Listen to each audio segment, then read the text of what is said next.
আসসালামু আলাইকুম দর্শক, আমি বর্তমানে আছি একটি জাত নিম গাছের সামনে। জাত নিম একটি বহু বার্ষিক বৃক্ষ। এটি বিভিন্ন নামে পরিচিত, যেমন নিম গাছ, ভারতীয় লিলাক এবং মার্গোসা গাছ। জাত নিম গাছ যা তার ঔষধি গুণের জন্য সুপরিচিত। এটি বহু শতাব্দী ধরে আয়ুর্বেদিক চিকিৎসায় ব্যবহৃত হয়ে আসছে। জাত নিম গাছ মাঝারি আকারের হয়। এর পাতাগুলো যৌগিক ডিম্বাকৃতির হয়ে থাকে।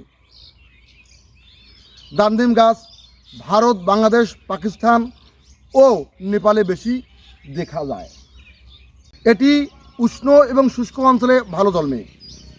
জাত নিমের পাতা, ফল, বীজ এবং ছাল ঔষধি উদ্দেশ্যে ব্যবহৃত হয়।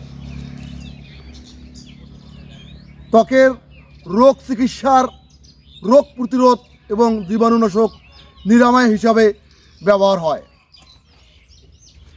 তবে অবশ্যই এটি ব্যবহারের আগে চিকিৎসকের পরামর্শ নেবেন। তো দর্শক, আজ এই পর্যন্তই। কৃষি সংক্রান্ত ভিডিও পেতে আমার সঙ্গেই থাকুন। বিদায় নিচ্ছি। আল্লাহ হাফেজ।